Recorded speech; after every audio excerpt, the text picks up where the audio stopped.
கடவுள் படைத்த படைப்பு ஐம்புலன்கள், கண், மூக்கு, காது, வாய்,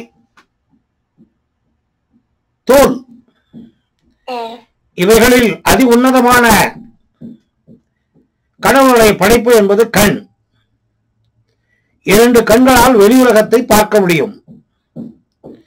கடவுள் படைத்த படைப்பு, மனிதன் படைத்த படைப்பு, எல்லாவற்றோடும் இந்த 2 கண்கள் இணைந்திருக்கிறது. ஐம்புலன்களின் மூலமே 2 கண்கள். உங்களுடைய மூளையின் வாயிற்கதவு 2 கண்கள். இந்த 2 கண்கள் வெளி உலகத்தை காண்பிக்கிறதே தவிர நமக்குள் ஒரு உலகம் இருக்கிறது என்பது நமக்கு தெரியவே தெரியாது. ஞானம், அஞ்ஞானம், அறிவு, அறியாமை வெளி உலகத்தோடு இணைந்திருக்கும் வரையில் நமக்கு அறியாமை அதிகமாக இருக்கும். நமக்கு உள்ளே இருக்கக்கூடிய உலகத்தோடு இணைய ஆரம்பித்த பொழுது நமக்கு தெரியாமல் அறிவு வந்துவிடும். அறிவு என்றால் என்ன? எது சரி, எது தவறு, எது உண்மை, எது பொய், இதை தெரிந்து கொள்ள வேண்டும், அறிந்து கொள்ள வேண்டும் என்றால் உள் உலகத்தோடு நாம் இணைய வேண்டும். அந்த உள் உலகத்தை காண்பிப்பதே இந்த 3வது கண். 3வது கண்ணை ஸ்பிரிச்சுவல் ஐஸ், ஆன்மீக கண்கள் அப்படின்னு சொல்றோம். ஆன்மீக கண்கள் என்றால் என்ன? ஆன்மீகம் என்றால் என்ன? நமக்கு ஒரு நம்பிக்கை கொடுக்கிற ஒரு டிவைன் பவர். அது ஆன்மீகம் என்பது என்னை பற்றி நான் அறிவது, கடவுளை பற்றி நான் அறிவது, நான் யார் என்ற கேள்விக்கு பதிலை கண்டுபிடிப்பது, கடவுள் ஆவது. இதுதான் ஆன்மீகம். நல்லதை பேசு, நல்லதை செய், நல்லதை பார், இதுதான் ஆன்மீகம். நாம நல்லவங்களா இருக்கிறோமா? இல்ல. நல்லதை பார்க்கிறோமா? இல்ல. நல்லதை பேசுறோமா? இல்ல. அப்ப ஆன்மீகத்துக்கும் இந்த லௌகீக வாழ்க்கை, சமுதாய வாழ்க்கைக்கும் ரொம்ப தூரம். சாதாரணமான மனிதர்கள் ஆன்மீகத்தோடு இணைய முடியாது.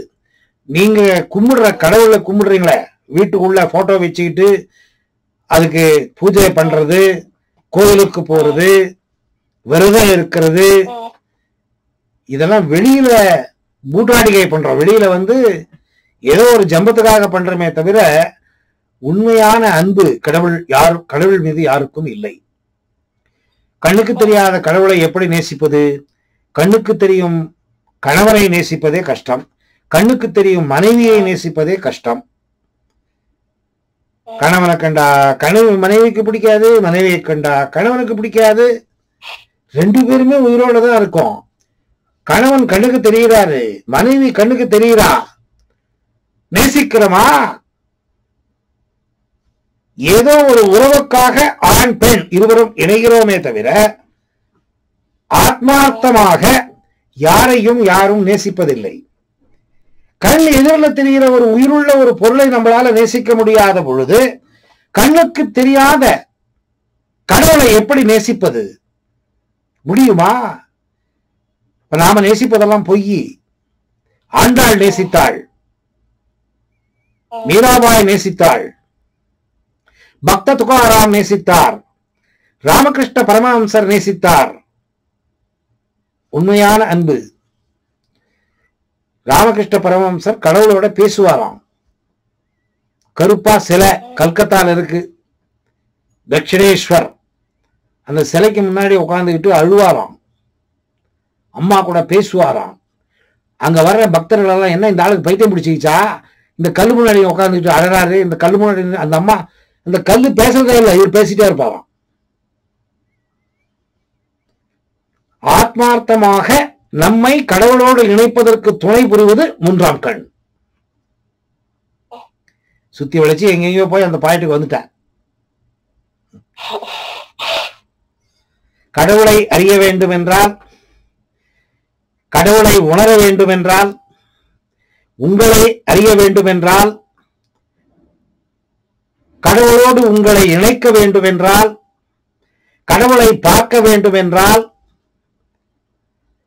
உங்களை கடவுளோடு ஐக்கியப்படுத்த வேண்டும் என்றால், இந்த மூன்றாவது கண் திறப்பது அத்தியாவசியம். முதல் படிக்கட்டு, ஆன்மீகத்தினுடைய முதல் படிக்கட்டு மூன்றாவது கண்.